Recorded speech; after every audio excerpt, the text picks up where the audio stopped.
Imagina um mundo onde o Batman era considerado um personagem para crianças. Um herói de fantasia colorida, ingênuo e sem profundidade. Então, em 1986, um homem chamado Frank Miller pegou esse personagem e perguntou: e se a gente levasse isso a sério de verdade?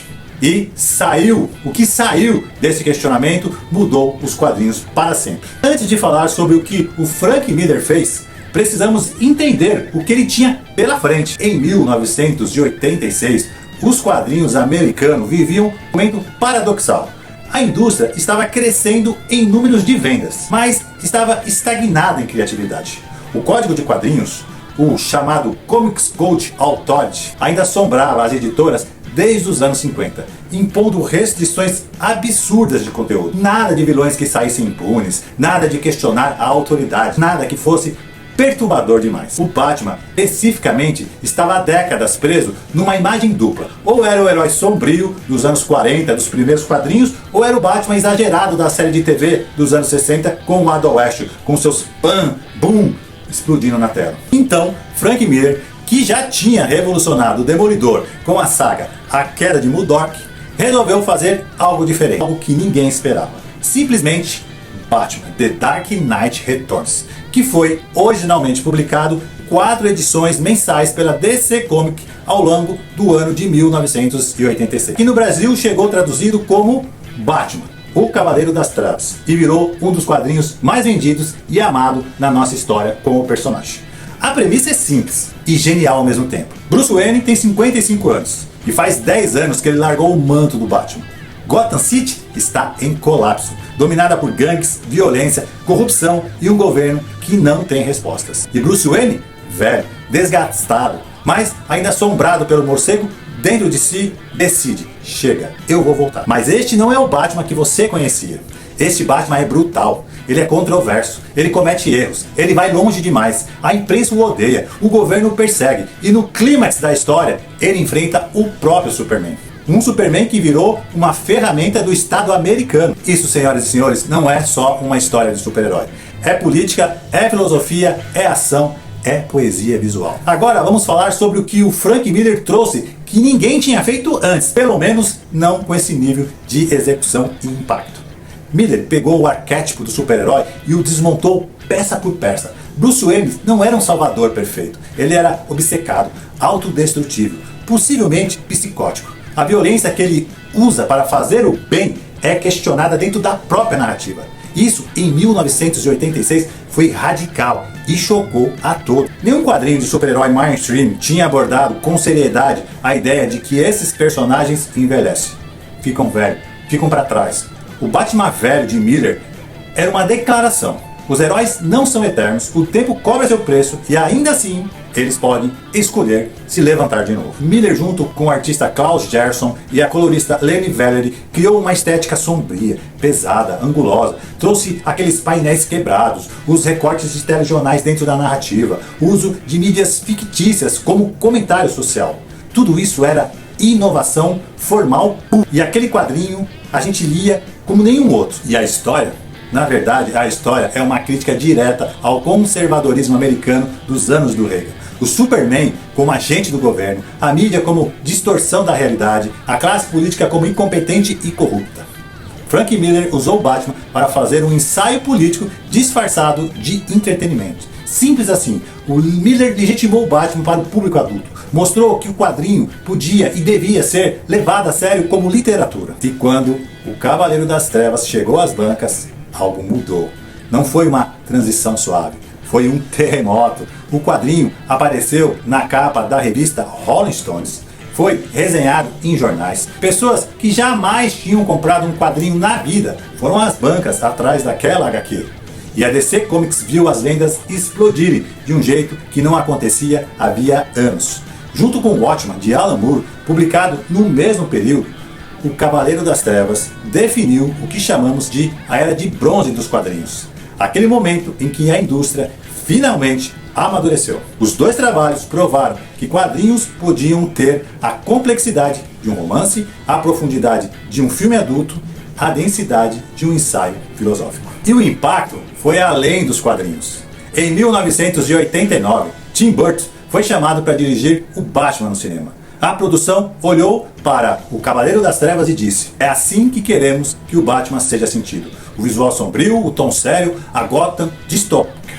Tudo bebeu diretamente de Frank Miller.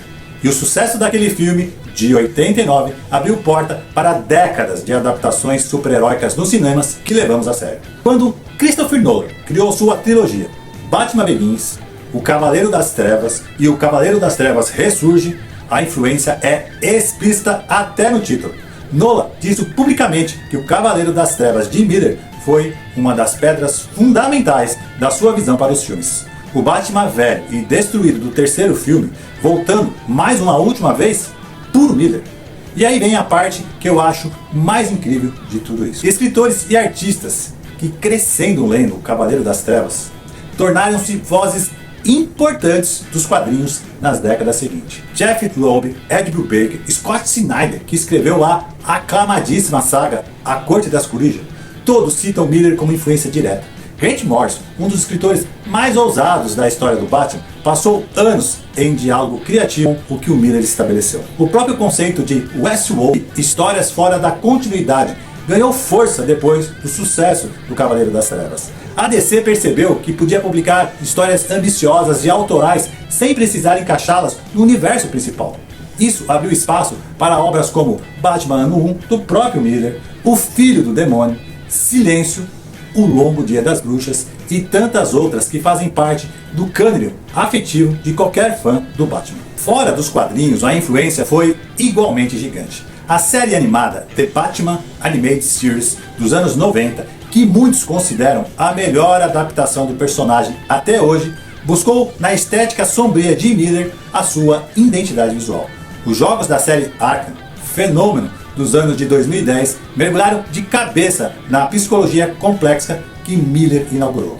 E no cinema, cada vez que vemos um herói sendo questionado, cada vez que vemos um super-herói falhar, cada vez que um filme de quadrinhos decide que adultos merecem ser levados a sério, estamos vendo o eco do que Frank Miller fez em 1986. O Cavaleiro das Trevas não mudou apenas o Batman.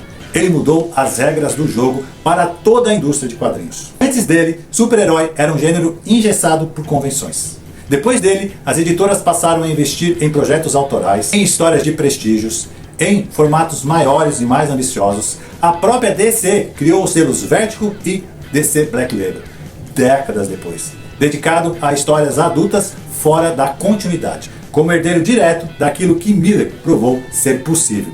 O mercado de graphic novels, aquelas edições caprichadas, encadernadas, que você põe na estante como um livro de verdade, explodiu depois do sucesso do Cavaleiro das Trevas. As livrarias passaram a estocar quadrinhos, as pessoas passaram a dar quadrinhos de presente. E a ideia de que quadrinho era coisa de criança começou lentamente a morrer. E não é exagero dizer que sem Cavaleiro das Trevas talvez nem existisse o MCU como conhecemos, porque foi Miller, junto de Moore, que convenceu o mundo que super-heróis podiam ser levados a sério por adultos. E foi essa premissa que Hollywood finalmente abraçou e transformou no maior fenômeno de entretenimento do século XXI. Então, quando você pega o Cavaleiro das Trevas hoje, seja na edição clássica, seja na edição de colecionador, seja lendo pela primeira vez ou relendo pela 10ª, saiba que você está segurando nas mãos um artefato histórico. Um quadrinho que saiu em 1986 e ainda ressoa em 2026. Que ainda é estudado em faculdades de arte e comunicação. Que ainda é citado por diretores, escritores, artistas e fãs ao redor do mundo. Que ainda emociona, que ainda questiona, ainda perturba. Bruce Wayne tinha 55 anos e voltou. Frank Miller tinha 29 e mudou tudo. E o Batman que conhecemos hoje, sério, sombrio, complexo, adulto, cinematográfico, é, em grande parte, o Batman que Frank Miller ousou imaginar numa tarde de 1986 e já se vão 40 anos. Este quadrinho não é apenas importante, ele é essencial. Ele é, sem exagero, uma das obras mais influentes da cultura pop do século XXI. Obrigado, Frank Miller. E aí, você sabia dessa verdadeira revolução que foi o lançamento dessa obra magnífica e única? Sim, não, ouviu dizer? Diz pra nós aí no comentário. E é claro que essa HQ está disponível na nossa loja. O link está aqui embaixo, na descrição desse vídeo. É uma publicação para quem é fã do Batman, para quem ama quadrinhos e para quem curte uma boa história de super-herói. Ah, e eu aposto contigo que quando você terminar de ler este quadrinho, você vai ficar pilhado para saber mais sobre os fascinantes trabalhos do Frank Miller. Mas calma, meu jovem, porque além desta HQ, nós também temos outras publicações deste autor que tanto amamos, bem como diversos quadrinhos e colecionáveis do Batman. E é claro que eu vou deixar o link também aqui na descrição deste vídeo. Pega logo tudo e só vai. Se você gostou desse vídeo, então deixa o like maroto, compartilha pra geral, dá aquela moral pra gente, se inscreve aqui no canal e ativa o sininho, porque tem muito conteúdo bacana vindo por aí. Eu vou, mas eu volto. Valeu!